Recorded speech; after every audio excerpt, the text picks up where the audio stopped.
What is up, cool kids? My name's Gavin, I'm that cool trainer, and today we're doing something a little bit different. We're doing a team build today for VGC. So this is a team that I've been playing around with on Showdown since I've been banned on Battle Spot. This has a couple interesting things that I want to play around with, and then after this I'll probably film like a 25-minute episode of just VGC on here. So I wanted to fill out our cores pretty well, and for that I decided to go for the Fire, Water, Grass core. I went for Alolan Marowak, Kartana, and Fini. And like the Kartana and Fini are really normal. Normally this is an Arcanine instead of a Marowak, but Marowak's seen pretty often as well. I think Marowak is... You can argue which is the better fire type between Marowak and Arcanine. I would say Arcanine's probably better just because it has Intimidate and Priority, and it's so versatile. You can run physically bulky, especially offensive, physically offensive. You can really do anything you want with Arcanine. But when it comes to like pure power, you don't get any better than Marowak. So basic moveset: Flare Blitz, Protect, Shadow, and Boomerang. Full HP, full attack. I chose to do Adamant instead of Brave because this is like sort of our Trick Room counter. Even though most things in Trick Room will be running min speed, 50 speed is decent enough to get by in Trick Room. And also, when we have Tailwind up from our nice Murkrow here, this thing outspeeds some things that it would not otherwise, obviously, with double speed.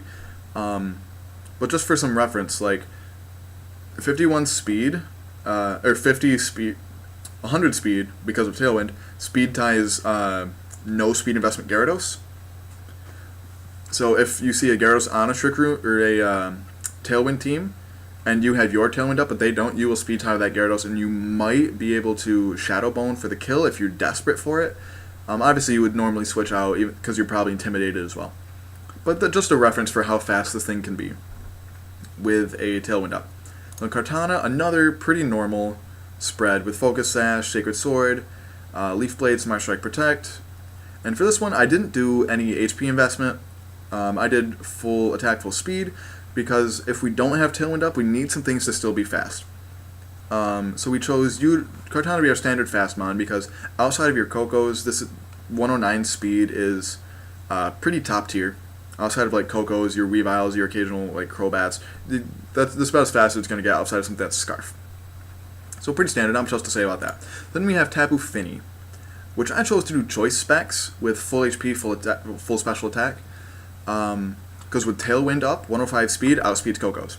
That's really what it is. So probably my most common lead is Murkrow Fini, because Fini is almost never. You will never see Fini with full HP get O-Code. Almost never. So you were pretty much guaranteed to live a hit, get the Tailwind up, and then you will be outspeeding and just obliterating things, especially if you go for like Moonblast or Ice Beam. Most people do Dazzling Gleam, Moonblast, Muddy Water, Scald, just to have all stab. I chose Ice Beam instead of Scald to have Garchomp coverage. That's pretty much it.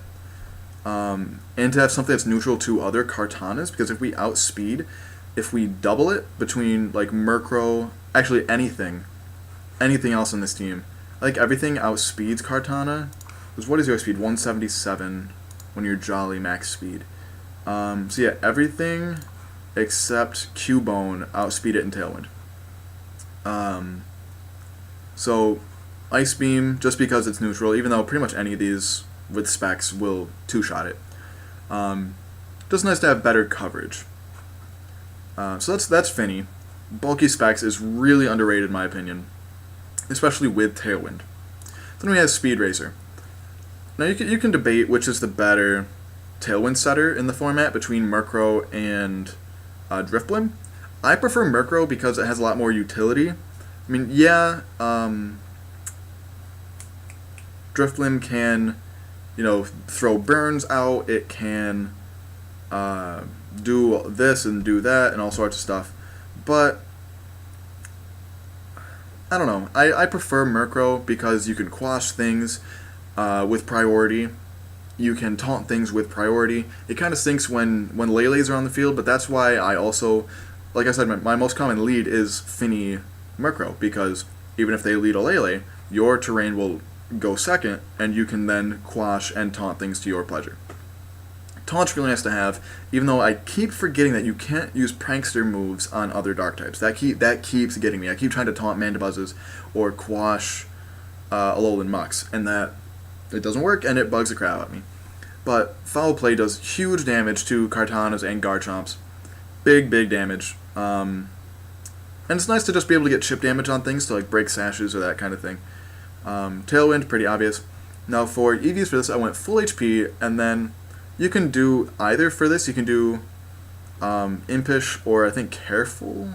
Is Careful or Calm, whatever one is special defense minus special attack. And then I might as well make this 31 because there's no reason not to. Yeah, so I'd make these equal with Eviolite, because with Eviolite that comes out to like I want to say like 144 defenses. 123. 123 twin defenses, which is not super bulky, but it'll take some hits. It'll take hits better than you think it will. So just make it as bulky as possible with the Eviolite, and that's pretty nice. Now here's where things get interesting. For my Intimidator, I chose Masquerain. The biggest reason I chose Masquerain was, well, not the biggest, but I would say one of the biggest is because it's really, you never see it. There might be a reason for that, I don't know. But it isn't affected. You can switch it in.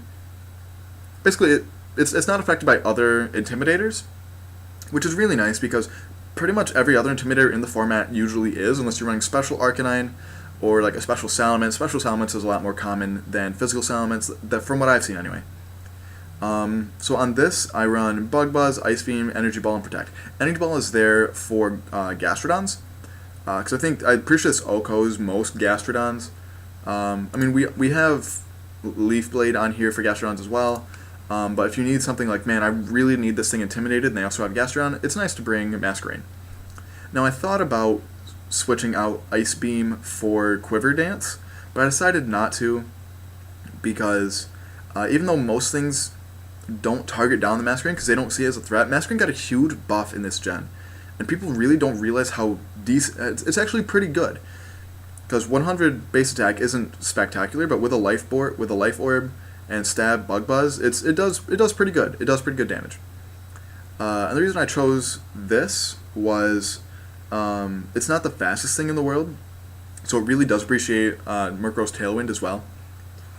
But 123 speed, I chose that because it outspeeds no speed investment Garchomps, which you don't see often, but when you see it, it's nice to, if you have a feeling, like if it's on a Tailwind team, you might do what I do and run full attack, full HP. And if that's the case, before Tailwind's up, or even when we both have Tailwind up, Masquerain will outspeed and do huge damage with Life Orb boosted Ice Beam. And Protect, pretty standard, and the rest just went to HP. So then we have Garchomp. Normally when you see Ground DMZ Garchomp, it's max attack, max speed. But because of the Tailwind, I decided to go bulkier. So we go Dragon Claw, Earthquake, Protect, Poison Jab. Poison Jab is, in my opinion, a lot better than Rock Slide on Garchomp. Yeah, you can pick up some flinches, but this team doesn't do well against really any of the Tapus.